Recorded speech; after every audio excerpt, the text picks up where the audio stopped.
नमस्कार मंडळी, रेश्माज किचन या यूट्यूब चॅनलमध्ये तुम्हा सर्वांचं खूप खूप स्वागत आहे। ची रेसिपी अतिशय हेल्दी आणि खायला चविष्ट लागणारी असं मकाना भेळ किंवा मकाना चिवडा असंही म्हणू शकता तुम्ही। बनवायला एक अर्धा तास लागतो आणि खायलाही खूप छान लागतात, आरोग्यासाठीही खूप छान आहेत। म्हणून चला तर मग आज बनवूया मकाना भेळ। इथे 100 ग्रॅम मकाण्याचं पॅकेट घेतलेलं आहे मी। हे 100 ग्रॅम मकाने आहेत। असे पॅकेटमधून बाहेर काढून कचरा वगैरे नाही का हे पाहून घेतलेले आहेत मी स्वच्छ करून। साहित्य दुसरं पाहूयात आपण काय काय घेतलेलं आहे। इथं मी एक कढीपत्त्याची दांडी घेतलेली आहे। थोडंसं 1 चमचाभर खोबरं घेतलेलं आहे, सुकं खोबरं पातळ चिरून। थोडं आहे 1-1.5 चमचा लाल तिखट घेतलेला आहे, थोडीशी हळद घेतलेली आहे, धना पावडर आहे आणि गरम मसाला आहे हा। किशमिश घेतलेले आहेत 2 चमचे, जास्त नाही 2 चमचे आहेत। शेंगदाणे घेतलेले आहे की अर्धी वाटी, 10 ते 12 बदाम घेतलेले आहेत। तूप इथलं प्रमाण तुमच्या आवडीनुसार कमी जास्त तुम्ही करू शकता। मीठ घेतलेलं आहे, चवीनुसार आपण मीठ घालणार आहोत। चाट मसाला घालणार आहोत अगदी चिवडा चटपटीत होण्यासाठी। त्यासाठी मी एक मोठी कढई चांगली गरम करत ठेवलेली आहे। जाडबुडाची कढई आहे ही। एकही थेंब आपण तेल वापरणार नाही आहोत, तुपामध्येच ही प्रोसेस करणार आहोत। कढई छान कडकडीत गरम झाल्यानंतर आपण एक अर्धा चमचा तूप यामध्ये घालून घेणार आहोत। तूप छान वितळल्यानंतरच आपण मकाना घालून घेणार आहोत। मकाना ही प्रोसेस महत्त्वाची आहे। मकाना पहिल्यांदा आपण व्यवस्थित अगदी बारीक गॅसवरती मस्त असा भाजून घ्यायचा आहे। अशी भेळ बनवून किंवा चिवडा बनवून तुम्ही पॅकबंद डब्यात जर ठेवलात तर मुलांच्या डब्याला ॲज अ स्नॅक्स किंवा असंच मधल्या वेळेत खायला देऊ शकता। खूप छान, आरोग्याला खूप छान असा ऑप्शनल आहे। हे मकाने असे पहिल्यांदा मऊसर असतात।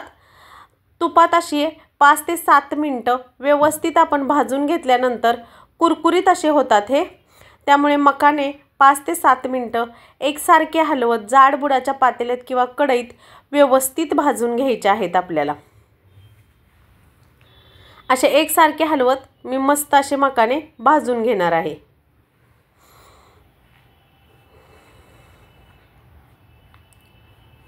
मकाने भाजतात आपल्याला 5 ते 7 मिनिटं झालेले आहेत।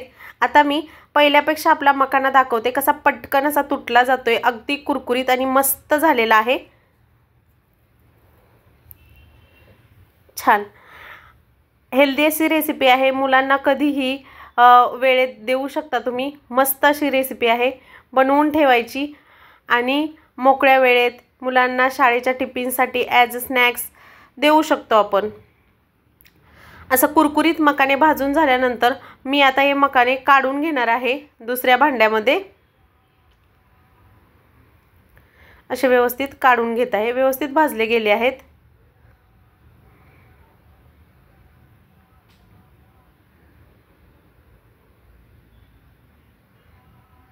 आता याच कढईमध्ये आपण तूप घालणार आहोत। अर्धा चमचा इतकंच तूप घालणार आहे, जास्त नाही। 1 चमचाभर किंवा 1.5 चमचा एवढ्या तुपामध्ये अगदी मकाण्याचा चिवडा मस्त आणि छान होतो। पहिला आपण अर्धा चमचा तूप घातलं होतं, आता आपण इथे 1 चमच्याला थोडंसं कमी इतकं तूप घालून घेणार आहोत। इथे मी तूप घालून घेतलेलं आहे। तूप चांगलं वितळल्यानंतर आपण याच्यामध्ये प्रथम शेंगदाणे घालून घेणार आहोत, जेणेकरून शेंगदाणे चांगले कुरकुरीत आणि मस्त लागतील आपल्या चिवड्यामध्ये। म्हणून प्रत्येक गोष्ट ही छान खरपूस अशी भाजून घ्यायची आहे। खरपूस अशी भाजली नाही, कमी पडली भाजायला तर आपला मकानाचा चिवडा मऊ पडतो आणि कुरकुरीत लागत नाही।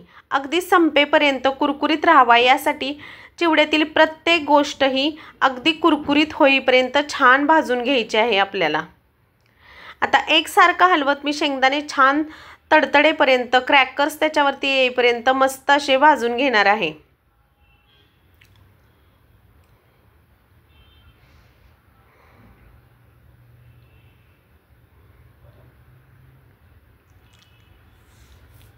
आता इथे शेंगदाणे आपले खूप छान भाजले गेलेले आहेत, पाहू शकता तुम्ही साल निघालेली आहे शेंगदाण्यांवरची। आता जे आपण 2 ते 3 चमचे बदाम घेतले होते, म्हणजेच हे 10 ते 12 बदाम आहेत, एका बदामाचे 2 काप असे मी या पद्धतीने मी कट करून घेतलेले आहेत। भाजकी डाळ दाखवायची राहिली होती, ही भाजकी डाळ आहे, चिवड्यामध्ये घालतो ती 1.5 चमचा इतकी आहे। ही डाळ ही आपण याच्यामध्ये घालून घेतलेली आहे।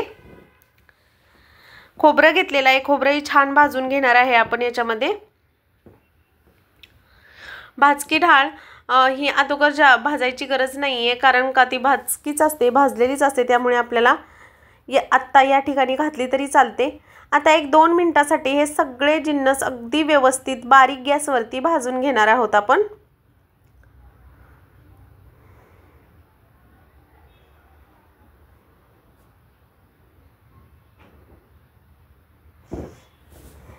अगदी 2 मिनिटानंतर आपण जे सुके मसाले घेतले होते तेही मी इथेच घालून घेणार आहे, जेणेकरून त्याचा वास येणार नाही। किशमिश राहिले होते आपले घालायचे, तेही घालते। तेही इथं छान पद्धतीने आपल्याला फुगेपर्यंत हे करून घ्यायचे आहेत, भाजून घ्यायचे आहेत, फ्राय करून घ्यायचे आहेत। कढीपत्ता घातलेला आहे, कढीपत्ताही चांगला कुरकुरीत होईपर्यंत आपण याच्यामध्ये भाजून घेणार आहोत।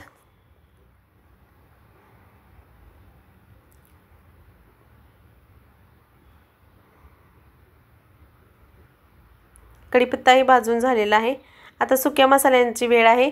चला आता सुके मसाले घालून घेऊयात आपण।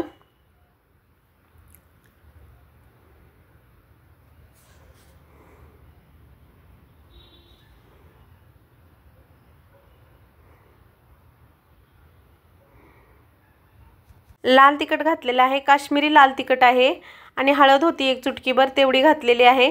या लाल तिखटामुळे आपल्या चिवड्याला खूप छान रंग येईल। धनाजिरा पावडर आणि गरम मसालाही मी इथे घालून घेतलेला आहे। मीठ घातलेलं आहे चवीनुसार, इथेच आपल्याला मीठ घालायचं आहे। वरून मीठ घातलं तर ते व्यवस्थित लागणार नाही मकाण्याला, त्यामुळे या मसाल्यामध्येच आपण मीठ घालून घेतलेलं आहे। आता चांगलं एकजीव करून घ्यायचं आहे आणि मकाने त्यामध्ये टाकून घ्यायचे आहेत।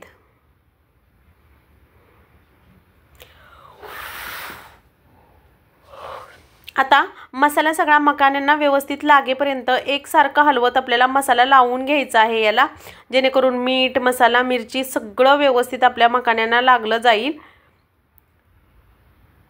आणि मकाने पूर्णपणे थंड होईपर्यंत मी या कढईमध्येच ठेवणार आहे। जेव्हा केव्हा ते पूर्ण असे थंड होतील तेव्हा एक पॅकबंद डबा घ्यायचा आहे आणि त्या पॅकबंद डब्यामध्ये आपल्याला हे सगळं भरून ठेवायचं आहे। हवाबंद डबा हवा आहे। आता एकसारखं हलवून झालेला आहे, मगाचपेक्षा खूप छान रंग आलेला आहे आपल्या मकाण्यांना। मसालेही व्यवस्थित पडलेले आहेत, जास्त नाही आहेत, अगदी व्यवस्थित झालेला आहे। आता मकाण्यांबद्दल बोलायचं म्हटलं तर वेट लॉससाठी अगदी उत्तम पर्याय आहे। वेट लॉसच्या कोणत्याही डाएट प्लॅनमध्ये मकाना हा ॲड करतातच। खूप एनर्जेटिक असा हा पदार्थ आहे। याच्या कितीतरी अशा अनेक रेसिपी आहेत, मकाना भेळ, मकाना चिवडा, मकाना खीर, मकाण्याचे लाडू, खूप साऱ्या रेसिपी आहेत। म्हणून मी म्हटलं त्यातली एक रेसिपी आज तुमच्यासोबत शेअर करावी। तुम्हाला जर अजून बाकीच्याही रेसिपी पाहिजे असतील तर कमेंट मला नक्की करा, मी पुढची रेसिपीही तुमच्यासाठी नक्की घेऊन येईन। आता वरून इथे मी चाट मसाला घालून घेते। चाट मसाल्यामुळे एक चटपटीत चव येते आपल्या चिवड्याला। अशी चांगली मिक्स करून घ्यायचं आहे। चाट मसाला एक अर्धा चमचा इतका चाट मसाला आहे, जास्त नाही आहे। आता व्यवस्थित मिक्स करून झाल्यानंतर आपला मकाना चिवडा रेडी आहे। अतिशय सुंदर आणि चवीला अप्रतिम भन्नाट लागणारा मकाना चिवडा रेडी आहे आपला। प्लेटमध्ये सर्व करून दाखवते मी तुम्हाला। सगळे जिन्नस अगदी व्यवस्थित भाजले गेलेले आहेत। अप्रतिम रंग आलेला आहे, मकानाही अगदी मसाल्यांमध्ये कोट व्यवस्थित झालेला आहे। तर मंडळी, कशी वाटली आजची रेसिपी आवडली असेल तर रेश्माज किचनला लाईक, शेअर, सबस्क्राईब करायला विसरू नका। असा मी हवाबंद एक डबा घेतलेला आहे टपरवेअरचा आणि त्याच्यामध्ये हा मकाना घालून घेतलेला आहे। पॅक करून ठेवणार आहे, जेव्हा केव्हा मुलींना लागेल तेव्हा थोडंसं काढून द्यायचं। लाईक, शेअर, सबस्क्राईब आणि कमेंट करायला विसरू नका। भेटूयात एका नवीन रेसिपी बरोबर नवीन व्हिडिओमध्ये. तोपर्यंत बाय.